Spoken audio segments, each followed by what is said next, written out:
प्रभावित होता है और सिर्फ परिवार नहीं, पूरा सामाजिक दायरा उसकी लपेट में आ जाता है। और इसलिए साल का यह अंतिम दिन भारत के उन लोग लाखों डॉक्टर्स, हेल्थ वॉरियर्स, सफाई कर्मियों,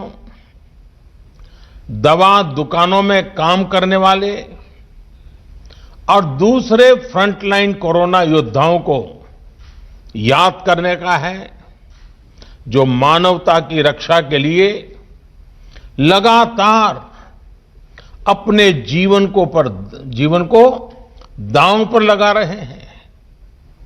कर्तव्य पथ पर जिन साथियों ने अपना जीवन दे दिया है, मैं आज उन सबको आदरपूर्वक नमन करता हूं। आज देश उन साथियों को, उन वैज्ञानिकों को, उन कर्मचारियों को भी बार बार याद कर रहा है, जो कोरोना से लड़ाई के लिए जरूरी मेडिकल इंफ्रास्ट्रक्चर तैयार करने में दिन रात जुटे रहे हैं। आज का दिन उन सभी साथियों की सराहना का है, जिन्होंने इस मुश्किल दौर में गरीब तक भोजन और दूसरी सुविधाएं पहुंचाने में पूरे समर्पण के साथ काम किया। इतना लंबा समय, इतनी बड़ी आपदा, लेकिन ये समाज की सामूहिक संगठित ताकत, समाज का सेवा भाव, समाज की संवेदनशीलता, उसी का नतीजा है कि देशवासियों ने किसी गरीब को भी इस कठिनाई भरे दिनों में रात को भूखा सोने नहीं दिया। ये सब नमन के पात्र हैं, आदर के पात्र हैं। साथियों, मुश्किल भरे इस साल ने दिखाया है कि भारत जब एकजुट होता है तो मुश्किल से मुश्किल संकट का सामना वो कितनी प्रभावी तरीके से कर सकता है। भारत ने एकजुटता के साथ जिस प्रकार समय पर प्रभावी कदम उठाए, उसी का परिणाम है कि आज हम बहुत बेहतर स्थिति में हैं। जिस देश में 130 करोड़ से ज्यादा लोग हों, घनी आबादी हो, वहां करीब करीब 1 करोड़ लोग इस बीमारी से लड़कर जीत चुके हैं। कोरोना से पीड़ित साथियों को बचाने का भारत का रिकॉर्ड दुनिया से बहुत बेहतर रहा है। वहीं अब संक्रमण के मामले में भी भारत लगातार नीचे की तरफ जा रहा है। भाइयों और बहनों, साल 2020 में संक्रमण की निराशा थी, चिंताएं थी, चारों तरफ सवालिया निशान थे। 2020 की वो पहचान बन गई, लेकिन 2021 इलाज की आशा लेकर के आ रहा है। वैक्सीन को लेकर भारत में हर जरूरी तैयारियां चल रही हैं। भारत में बनी वैक्सीन तेजी से हर जरूरी वर्ग तक पहुंचे, इसके लिए कोशिशें अंतिम चरणों में हैं। दुनिया का सबसे बड़ा टीकाकरण अभियान चलाने के लिए भारत की तैयारियां जोरों पर है। मुझे विश्वास है कि जिस तरह बीते साल संक्रमण से रोकने के लिए हमने एकजुट होकर प्रयास किए, उसी तरह टीकाकरण को सफल बनाने के लिए भी पूरा भारत एकजुटता से आगे बढ़ेगा। साथियों, गुजरात में भी संक्रमण को रोकने के लिए और अब टीकाकरण के लिए तैयारियों को लेकर प्रशंसनीय काम हुआ है। बीते 2 दशकों में जिस प्रकार का मेडिकल इंफ्रास्ट्रक्चर गुजरात में तैयार हुआ है, वो एक बड़ी वजह है कि गुजरात कोरोना चुनौती से बेहतर तरीके से निपट पा रहा है। एम्स राजकोट गुजरात के हेल्थ नेटवर्क को और सशक्त करेगा, मजबूत करेगा। अब गंभीर से गंभीर बीमारियों के लिए राजकोट में ही आधुनिक सुविधा उपलब्ध हो रही है। इलाज और शिक्षा के अलावा इससे रोजगार के भी अनेक अवसर तैयार होंगे। नए अस्पताल में काम करने वाले लगभग 5,000 सीधे रोजगार उपलब्ध होंगे। इसके साथ साथ रहन सहन, खाने पीने, ट्रांसपोर्ट, दूसरी मेडिकल सुविधाओं से जुड़े अनेक अप्रत्यक्ष रोजगार भी यहां बनेंगे। और हमने देखा है कि जहां बड़ा अस्पताल होता है तो उसके बाहर एक छोटा शहर ही बस जाता है। भाइयों और बहनों, मेडिकल सेक्टर में गुजरात की इस सफलता के पीछे 2 दशकों का अनवरत प्रयास है, समर्पण और संकल्प है।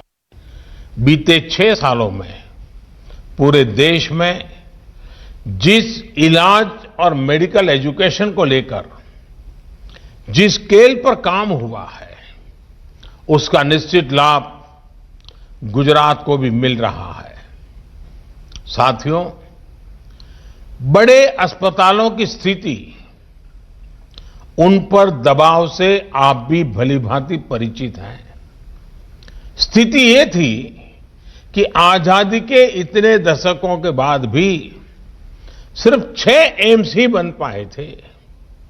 2003 में अटल जी की सरकार ने 6 और एम्स बनाने के लिए कदम उठाए थे। उनके बनाते बनाते 2012 आ गया था, यानी 9 साल लग गए थे। बीते 6 सालों में 10 नए एम्स बनाने पर काम शुरू कर चुके हैं, जिनमें से कई आज पूरी तरह से काम शुरू कर चुके हैं। एम्स के साथ साथ देश में 20 एम्स जैसे ही सुपर स्पेशलिटी हॉस्पिटल्स का निर्माण भी किया जा रहा है। साथियों, साल 2014 से पहले हमारा हेल्थ सेक्टर अलग अलग दिशा में अलग अलग अप्रोच के साथ काम कर रहा था। प्राइमरी हेल्थ केयर का अपना सिस्टम था। गांवों में सुविधाएं न के बराबर थी। हमने हेल्थ सेक्टर में हॉस्पिटल होलिस्टिक तरीके से काम करना शुरू किया। हमने जहां एक तरफ प्रिवेंटिव केयर पर बल दिया, वहीं इलाज की आधुनिक सुविधाओं को भी प्राथमिकता दी। हमने जहां गरीब का इलाज पर होने वाला खर्च कम किया, वहीं इस बात पर भी जोर दिया कि डॉक्टरों की संख्या में तेजी से वृद्धि हो।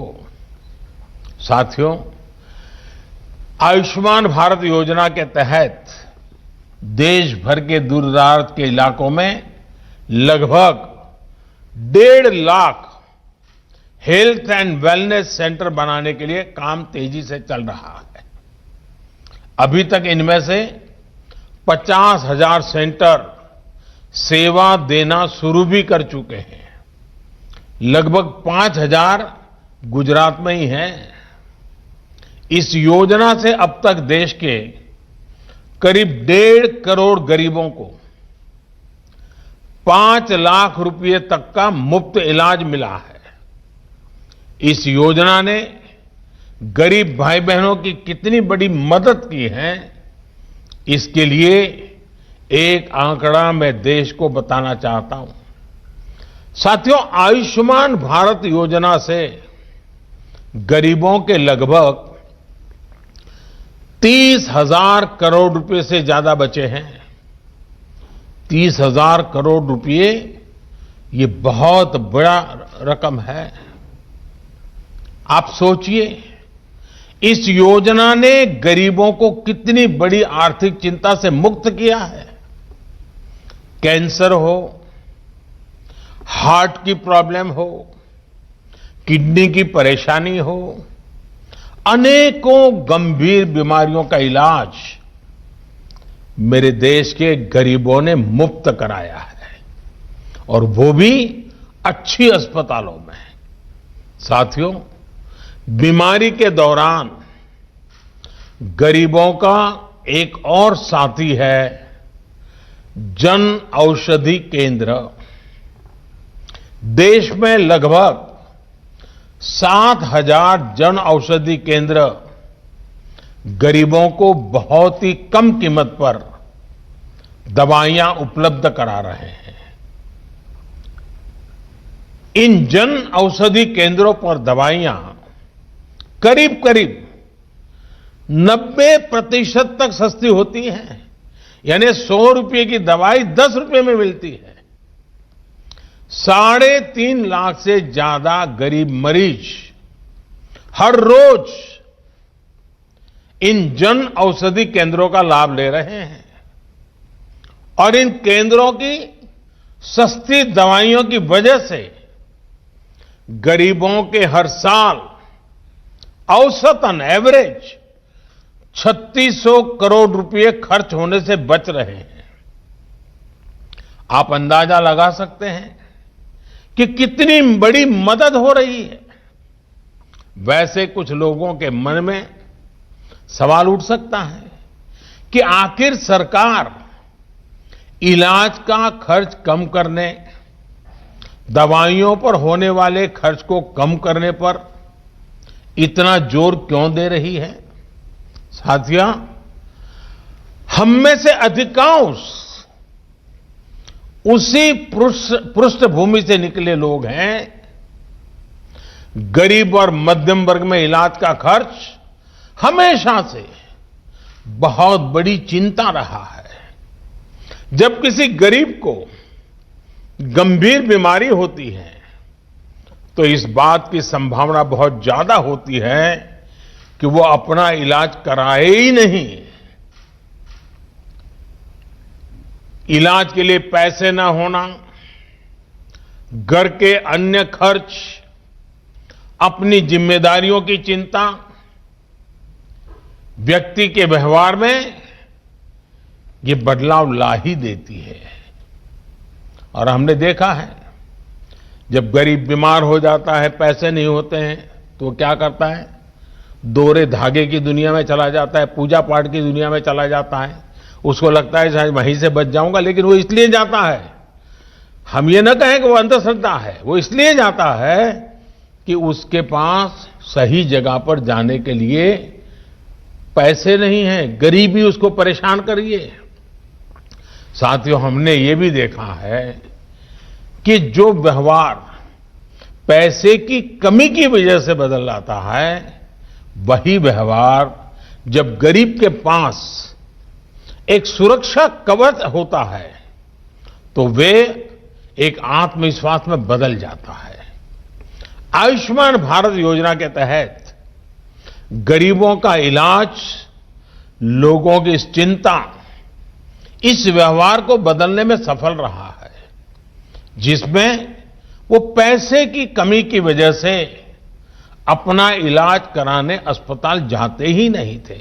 और कभी कभी तो मैंने देखा है कि घर के जो बुजुर्ग हैं, ज्यादा बुजुर्ग नहीं, 45-50 साल की आयु, बड़े व्यक्ति वे इसलिए बीमार दवाई नहीं कराते, वो कहते कर्ज हो जाएगा तो सारा कर्ज बच्चों को देना पड़ेगा और बच्चे बर्बाद हो जाएंगे।